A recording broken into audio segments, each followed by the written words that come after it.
বন্ধুরা, বাজারে বা গাছে আম শেষ হয়ে যাওয়ার আগেই বানিয়ে নিন রসালো পাকা আম দিয়ে এত সুন্দর মজার একটি রেসিপি, যেটা বানানো ভীষণ সহজ আর একবার বানালে বারবার কিন্তু মন চাইবে বানাতে। তো আজকে আমি কিভাবে এই পাকা আম দিয়ে বানিয়ে নিচ্ছি এত সুন্দর একটা রেসিপি, সেটাই আমি আপনাদের সাথে শেয়ার করছি। তো চলুন পুরো ভিডিওটা দেখুন, স্কিপ করবেন না, তাহলে বুঝতে পারবেন না আমি আজকে কিভাবে এই রেসিপিটি বানিয়ে নিচ্ছি কিভাবে, সেটা সম্পূর্ণ দেখবেন। আশা করি ভালো লাগবে আর বুঝতেও পারবেন আমি কিভাবে বানিয়ে নিচ্ছি আজকের এই রসালো পাকা আম দিয়ে সুন্দর একটি রেসিপি। আমি এখানে রেসিপিটি বানানোর জন্য নিয়েছি হাফ বাটির থেকে একটু বেশি সুজি, আর 1 বাটি দিয়েছি ময়দা, আর স্বাদ মতো নুন দিয়ে সব কিছুটাই আগে শুকনো উপকরণটা খুব ভালো করে সুজি আর ময়দাটা মিক্সড করে নিয়েছি। তারপর অল্প অল্প জল দিয়ে একটা সুন্দর ব্যাটার রেডি করে নেব। তো কিভাবে আমি বানাচ্ছি সেটা সম্পূর্ণই আপনাদের সাথে শেয়ার করছি, দেখুন, আশা করি ভালো লাগবে। নমস্কার বন্ধুরা, আমি রূপা, ব্লগস উইথ রূপা চ্যানেলে আপনাদের সবাইকে স্বাগত জানিয়ে আজকে রসালো পাকা আম দিয়ে সুন্দর একটি রেসিপি শেয়ার করেছি। আশা করি আপনাদের ভীষণ ভালো লাগবে রেসিপিটি, পুরোটা দেখবেন। ভীষণ সুন্দর একটি রেসিপি, যেটা একবার বানালে কিন্তু বারবার মন চাইবে বানানোর জন্য। ভীষণই সুন্দর। এটা তোমরা পোয়া পিঠেও বলতে পারো বা মিষ্টি পাকা আমের রসালো পিঠেও বলতে পারো, যেটা যেভাবে বানিয়ে নিতে পারেন বা যেভাবে নাম দিতে পারেন। ভীষণই সুন্দর একটা রেসিপি, একবার হলেও বানিয়ে দেখবেন বন্ধুরা, ভীষণ ভালো। আমি সম্পূর্ণটা ব্যাটারটা কিভাবে মিশিয়ে একটু ঢেকে রেখে দিলাম রেস্টে, যাতে সুজিটা খুব ভালো মতো ফুলে গিয়ে সেট হয়ে যেতে পারে। এরপর আমি এখানে একটা হিমসাগর আম নিয়েছি, আর এই হিমসাগর আমগুলো ভীষণ মিষ্টি হয় আর টেস্টটাও ভীষণ সুন্দর হয়। তার জন্য আমি এই আমটা নিয়েছি। তো তোমাদের হাতে সামনে যেই আম থাকবে সেটা দিয়েই বানিয়ে নিতে পারেন। এখন যে কোনো রসালো আম মানে ভীষণই মিষ্টি, খেতেও ভীষণ টেস্টফুল হয়।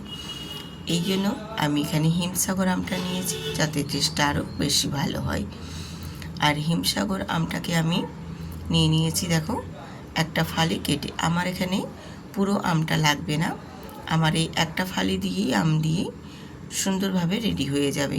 তার জন্য আমি আমের একটা ফালি নিয়েছি, আর বাকি আমটা আমি রেখে দিয়েছি, পরে আমার অন্য কোনো কাজে লাগবে। আর এই একটা ফালি আম থেকেই আমি এখানে একটা চামচ দিয়ে আমের আমি পালটা বার করে নিচ্ছি। তো দেখো, আমের আমি যে পালসটা হয় সেটা বার করে নিয়েছি। এবার খোসাটা আমার কোনো কাজে লাগবে না, খোসাটা ফেলে দেব। দিয়ে এবার আমের যে আমার পালটা বেরিয়েছে, এটাকে আমি আরেকটা পাত্রে ট্রান্সফার করে নিচ্ছি, যাতে আমার এটাকে পেস্ট বানিয়ে নিতে সুবিধে হয়। তো আমি এখানে একটা স্ট্রেনার নিয়েছি, স্ট্রেনারের মধ্যে দিয়ে দেব আমের পালটাকে। দিয়ে এবার একটা চামচ দিয়ে খুব ভালো করে চেপে চেপে একদম সুন্দর স্মুথ একদম আমের পালটা যে বেরিয়ে আসবে, সেই পালটা আমি এখানে নিয়ে নেব। বাকি যে আমের যে একটা মানে কি বলবো থাকে, সেইগুলো এক্সট্রা বেরিয়ে যাবে, সেটা আমি ফেলে দেব। আর আমি এটা স্ট্রেনারে করে বের করে এইভাবে রেডি করে নিচ্ছি। তোমরা চাইলে একটু মিক্সিতে ঘুরিয়ে নিতে পারো, সেক্ষেত্রেও কোনো অসুবিধা হবে না, সেটাতেও সুন্দর এই রেসিপিটি বানানো যাবে।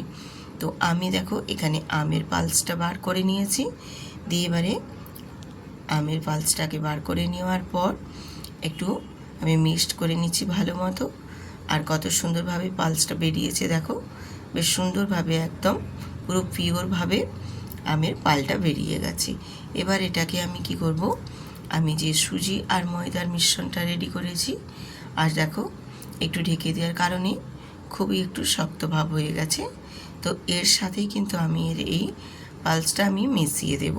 তো এইভাবে বানিয়ে নেব আজকের এই সুন্দর পোয়া পিঠের রেসিপিটি, যেটা খুবই সহজভাবে এবং খুবই সাধারণভাবে আমি তোমাদের সাথে শেয়ার করছি।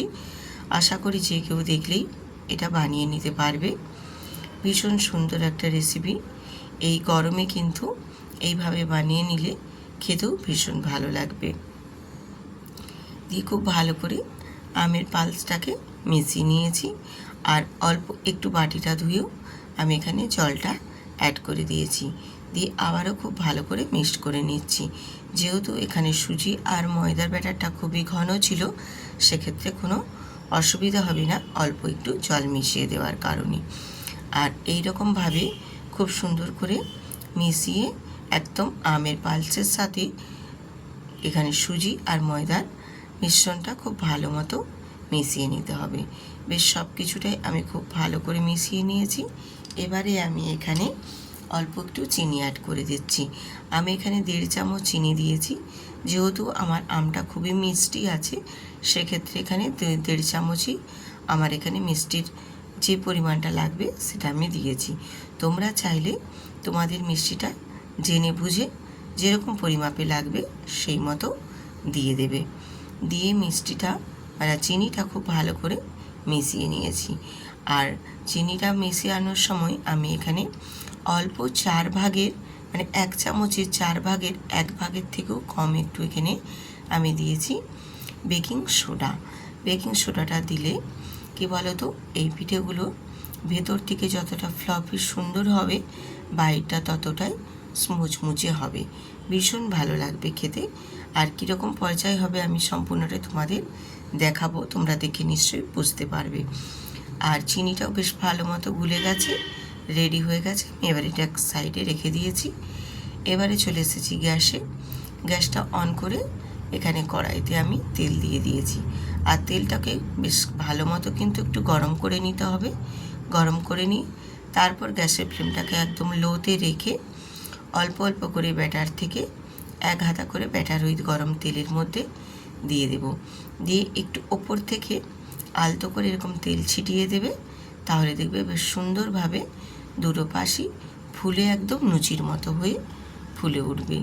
এই কারণে এই পিঠেটাকে আমরা পোহা পিঠেও বলে থাকি, এছাড়াও তেলে ভাজাও পিঠে বলা হয়, যে যে নামে তোমরা বলতে পারো।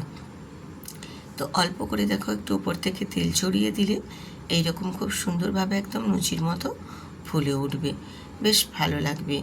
আর ভাজাটাও বেশ সুন্দর হবে। আর যেহেতু আমের পালস দেওয়া আছে, তার কারণে কালারটাও দেখো খুব সুন্দর এসেছে।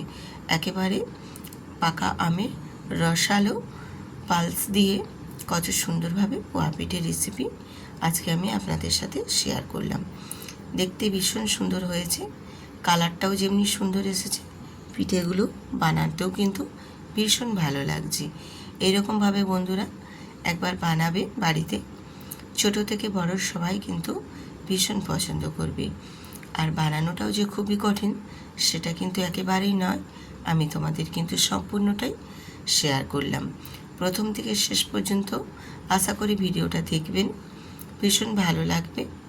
আর যদি ভালো লেগে থাকে বন্ধুদের সাথে বা আত্মীয় পরিজনদের সাথে প্রচুর প্রচুর পরিমাণে একটু শেয়ার করে দেবেন।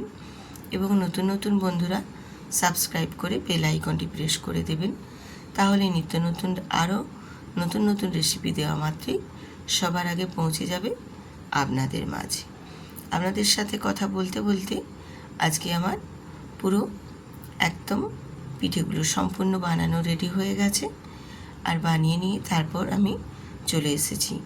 দেখতে পিঠেগুলো যেমনি সুন্দর হয়েছে, তেমনি কিন্তু ভেতর থেকে যতটা সফট, বাইরে থেকে ততটা কিন্তু বেশ মুচমুচে হয়েছে। আর কতটা সফট এবং কতটা নরম হয়েছে সেটা আশা করি দেখলেই বুঝতে পারবেন। এইভাবে বানিয়ে নেবেন আমের পালস দিয়ে বা রসালো পাকা আম দিয়ে। এইভাবে বানিয়ে নিলে খেতে ভীষণ সুন্দর হয়, কেউ বুঝতেই পারবে না যে এটা পাকা আম দিয়ে বানিয়ে নেওয়া হয়েছে। যতক্ষণ না আপনি খান ততক্ষণ বুঝতেই পারবেন না যে এটা আম দিয়ে বানানো হয়েছে। যখন তুমি কেটে খেতে যাবে তখন সুন্দর একটা আমের মিষ্টি ফ্লেভার পাবে, ভীষণই ভালো লাগে এবং খেতেও ভীষণ সুন্দর।